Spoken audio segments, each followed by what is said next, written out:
అదే RTV app వార్తల్ని క్షణాల్లో చదివే అవకాశం ఉంటుంది. ఒక న్యూస్ పేపర్, ఒక టెలివిజన్ ఛానల్ మీ చేతుల్లో ఎప్పుడూ ఉంటాయి. నేటి నుండి ప్రారంభం అవుతున్న ఇంటర్మీడియట్ పరీక్షలకు 1 నిమిషం నిబంధన అమల్లో ఉన్న క్రమంలో కూడా 1 నిమిషం లేట్ అయినా కూడా లోపలికి ఎవరిని కూడా లోపలికి ఎలౌ చేయమని కూడా అధికారులు చెప్తున్న పరిస్థితి ఉంది.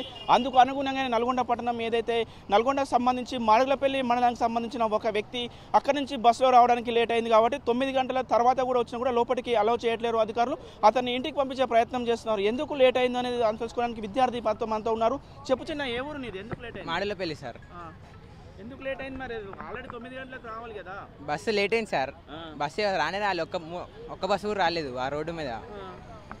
ఇప్పుడు ఏమంటున్నారు మన అధికారులు? ఏమంటారు? లోపలికి అలౌ చేస్తున్నారా నిన్ను? ఒక 1 మినిట్ లేట్ అయినా కూడా రాని అని చెప్పారు సార్. అది ఇన్స్ట్రక్షన్స్ ఉన్నాయి కదా. ఒక నిమిషం లేట్ అయినా కూడా ఎట్లా మరి? ఇప్పుడు ఎట్లా పరిస్థితి ఏంది?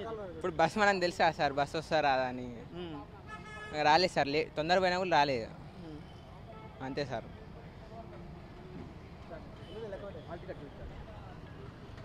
ఎట్లా ఇప్పుడు అధికారులు పోలీస్ డిపార్ట్మెంట్ అంటే ఏమంటున్నారు? అధికారులు ఏమంటున్నారు? పంపినంటారు, లోపల పంపినంటారు సార్.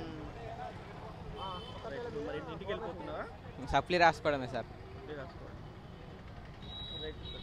మనం విజువల్ మొత్తంగా చెప్తున్నారు. ఏదైతే బస్సు లేట్ కావడం వల్ల కూడా నేను రాలేకపోయాను కూడా ఇక్కడికి వచ్చినాక కూడా అధికారులు మాత్రం నన్ను లోపలికి అలౌ చేయట్లేదని కూడా చెప్తున్న పరిస్థితి. 1 నిమిషం నిబంధన ఉన్న క్రమంలో కూడా అధికారులు నిన్న జిల్లా ఎస్పీ కూడా ఒకటే చెప్పారు. ఎవరు కూడా 1 నిమిషం లేట్ అయినా కూడా లోపలికి అలౌ చేసే పరిస్థితి లేదని కూడా చెప్తున్న పరిస్థితి కనపడుతుంది. దానికి అనుగుణంగానే ఈ వ్యక్తికి బస్సు లేట్ కావడం వల్లనే నేను ఇక్కడ రావడం జరిగింది. లేట్ అయింది కాబట్టి నేను తిరిగి ఇంటికి వెళ్ళిపోవాల్సిన పరిస్థితి ఏర్పడింది. మళ్ళీ నేను సప్లిమెంట్ రాసుకోవాల్సిన పరిస్థితి కూడా ఉంటుందని కూడా ఆ విద్యార్థి చెప్తున్న పరిస్థితి కనపడుతుంది. వీడియో జర్నలిస్ట్ కృష్ణతో అచ్యుత్, ఆర్టీవీ నల్గొండ. మరిన్ని వీడియోస్ కోసం ఛానల్ ని సబ్స్క్రైబ్ చేయండి. లేటెస్ట్ అప్డేట్స్ కోసం వాట్సాప్ ఛానల్ ని ఫాలో చేయండి. అండ్ లింక్ డిస్క్రిప్షన్ లో ఉంది.